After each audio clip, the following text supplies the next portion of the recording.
harus menjalani opname 3 hari, menjalani endoskopi. Endoskopi yaitu teropong lambung atau ciwageng, kalau orang sini bilang itu lambung yang dari mulut dimasukin ke perut ya guys. Karena aku sakit lambung, karena lambung aku pingsan, dan aku mau kasih tahu teman-teman semua, jangan sepelekan lambung ya guys. Penyakit lambung itu bahaya banget. Tapi nggak bisa makan karena aku terus muntah terus guys. Tapi muntahnya air. Dengar, aku masih bisa jawab, mereka tanya apapun aku masih bisa, tapi aku gak berani buka mata guys, karena aku kalau buka mata itu udah gelap semua. Dan media endoskopi gimana, prosesnya gimana, aku udah ngeri dulu ya guys.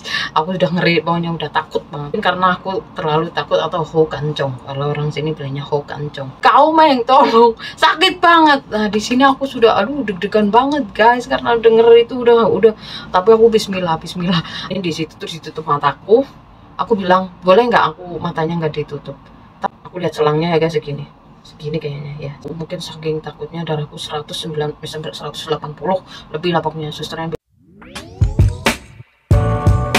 hai guys, apa kabar semuanya? Assalamualaikum warahmatullahi wabarakatuh. Kali ini aku bukan mau ngajak teman-teman semua jalan-jalan atau makan-makan atau belanja-belanja ya guys, seperti video biasanya. Kali ini aku mau sharing tentang pengalaman aku yang sakit di negeri orang, yaitu di Hongkong sini ya guys.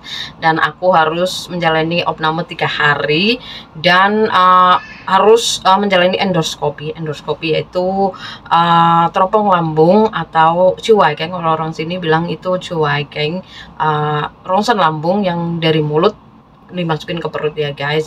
Karena aku sakit lambung, karena lambung aku pingsan, dan aku mau kasih tahu teman-teman semua, jangan sepelekan lambung ya guys. Penyakit lambung itu bahaya banget.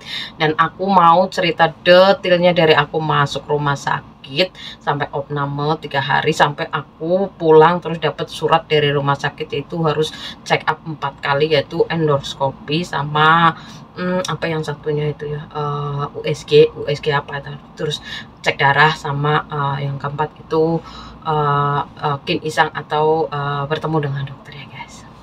Nah, pertama-tama aku mau cerita gimana aku bisa masuk rumah sakit ya guys. Waktu itu tanggal berapa lupa. Aku sama bosku itu dari Wong Taisin, itu kita sembayangan, maksudnya aku nemenin bosku sembayangan di Sepakuil. Dan habis itu kita yamca, kita makan di restoran, makan, terus kita pulang, karena aku tinggalnya di Taipo, itu pulangnya ke Taipo. Sampai Taipo itu setengah 4 sore, dan aku waktu itu nggak merasa apa-apa, cuman begah. Aku sering tiap hari itu rasanya begah, itu karena aku nggak tahu itu gejala lambung. Sering banget aku sering pengen muntah atau begah atau apa, makanya aku kasih tahu teman-teman semua, kalau udah merasa kayak gitu mending kita periksa aja ya guys, jangan didiemin. Nah waktu itu aku pulang sampai rumah lah, bosku minta dia izin turun mau beli McDonald, dan oke, aku tunggu dia turun terus naik lagi beli McDonald, kita makan McDonald lagi lah. Habis makan itu aku udah merasa kayak pusing-pusing gimana ya guys, kayak pusing tapi belum mual. Habis makan terus minum lah, perut aku itu rasanya udah kayak mual sama pusing, tapi belum muntah. Terus setengah 5 itu aku muntah, tapi muntahnya itu bukan makanan yang aku makan, tapi air. Muntahnya itu air ya guys, air banyak banget sampai sore.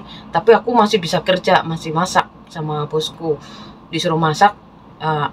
Aku masak, selesai masak aku tapi nggak bisa makan karena aku terus muntah terus guys, tapi muntahnya air.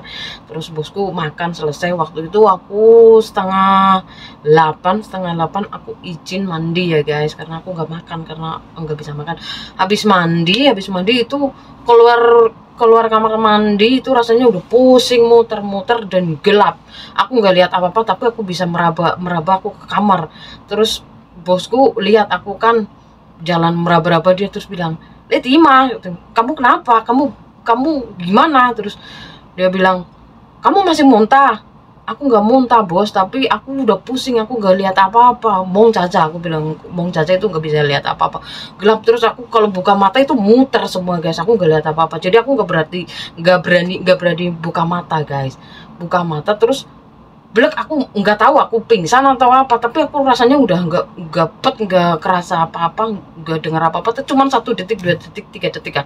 Tapi aku waktu itu dengar lagi bosku teriak-teriak, kamu gimana, Tima lei. Terus aku bilang, oh entah kak, oh time tuh ya, oh time tuh ya, cina, oh time tuh wa, oh tuh time tuh le ya. Terus dia langsung telepon 999, telepon, aku denger dia manggil ambulan.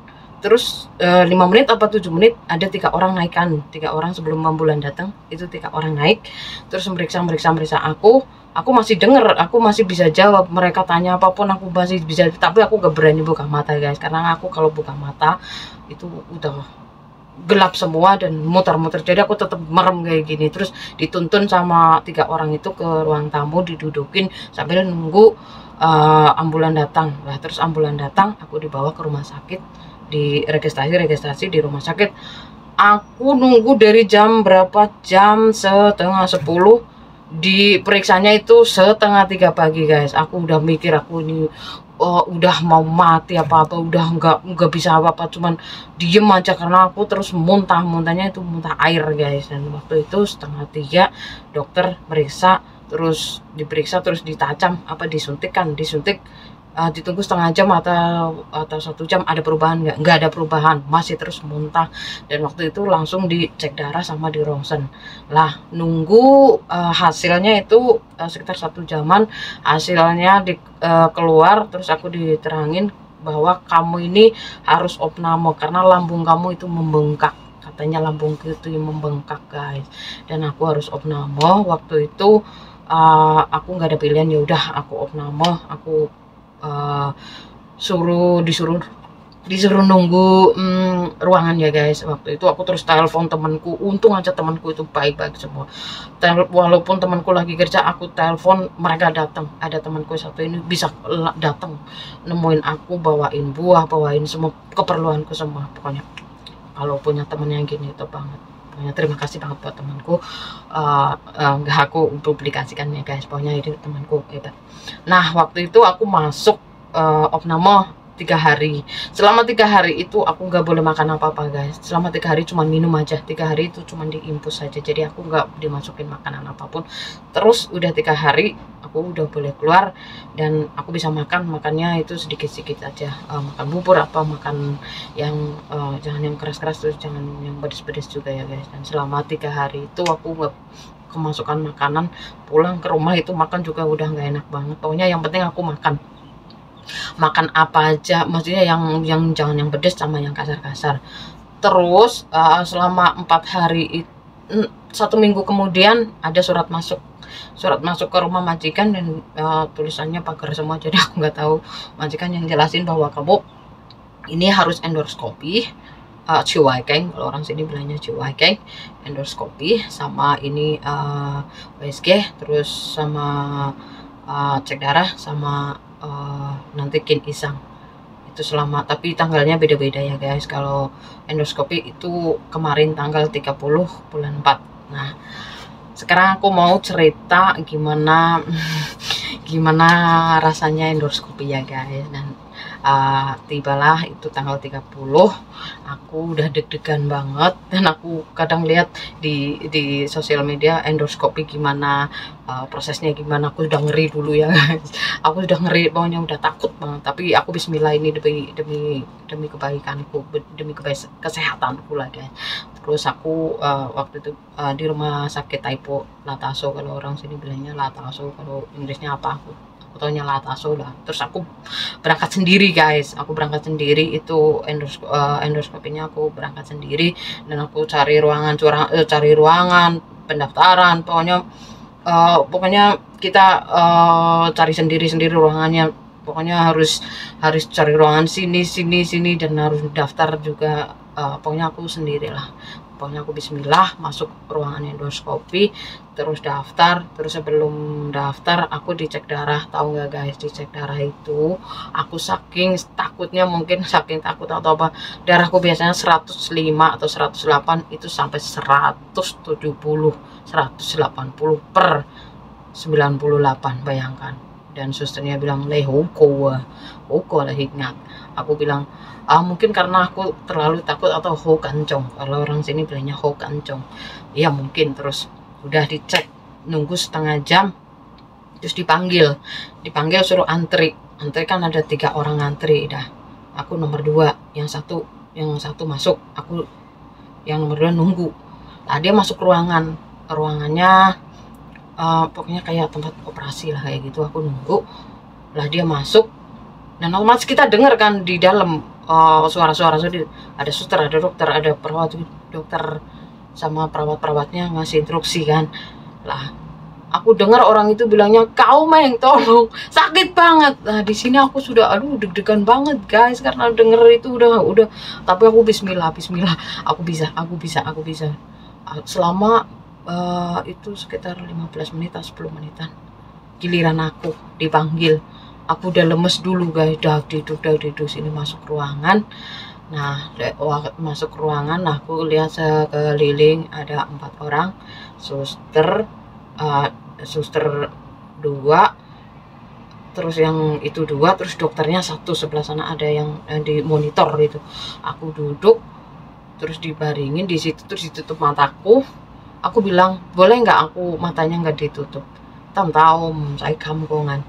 Dia bilang, entahkah nggak boleh, harus ditutup. Jadi aku takut gitu. Jadi makin takut kalau mataku ditutup. Aku melihat kayak gini, katanya udah ditutup aja, ya udah bismillah. Terus aku dikasih kayak semacam alat yang buat nutup mulut, yang buat megangin mulut itu ya guys. Dimasukin, belum dikasih bius dulu. Biusnya itu disemprot, terus rasanya kayak dicekik kenceng semua sini. Terus dimasukin itu, terus aku dibaringin kayak gini. Terus aku lihat selangnya ya guys, segini kayaknya ya, selangnya segitu panjang hitam. Dan aku bismillah. Terus susternya bilang udah siap, aku bilang gitu. Nah terus dipegangin sebelah sini, kaki juga dipegangin, terus dimasukin. Aku nggak perlu cerita lah itu rasanya gimana. Pokoknya begitu masuk di mulut itu sakitnya cuma bentar sih, srek gitu, cuman pengen kayak gitu.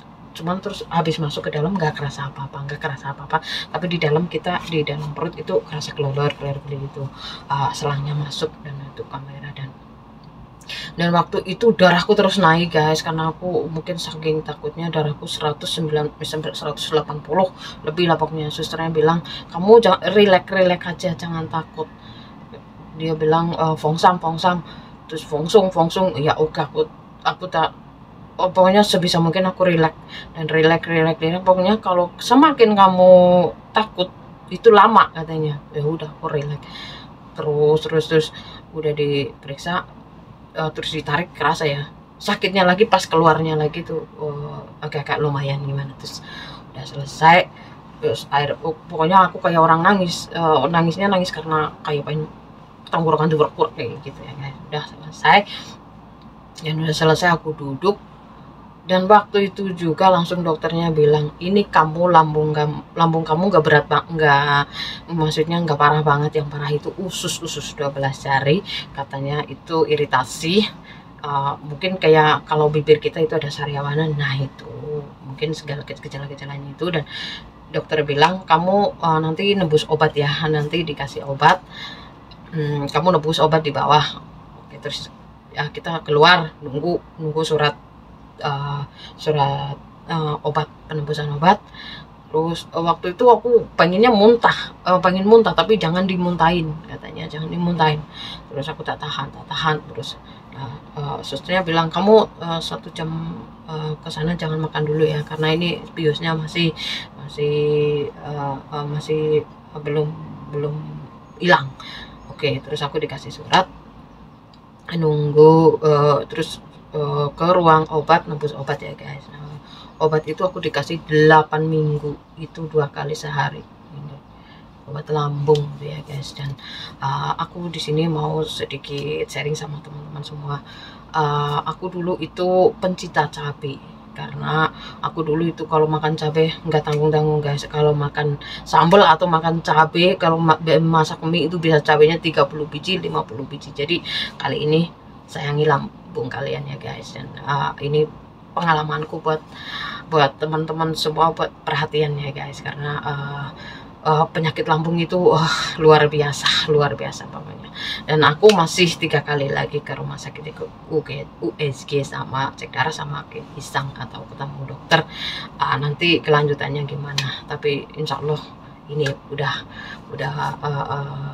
harus hati-hati lagi. Mungkin nggak ada operasi, cuman yaitu ditelatenin minum obat, dikasih obat sama dokter ya guys. Dan thank you ya yang udah ngikutin dan dengerin share aku. Mudah-mudahan share kali ini buat teman-teman semua jaga kesehatan, apalagi di negeri orang ya guys. Kita hidup sendiri di sini, dan pokoknya kalau udah di rumah sakit itu ndelongso, kalau orang Jawa bilangnya ndelongso, sedih kalau kita sakit ya guys di rumah sakit. Walaupun kita ikut majikan, baik aku ikut majikan di sini ini hampir 15 tahun ya guys, tapi ya namanya juga bos ya.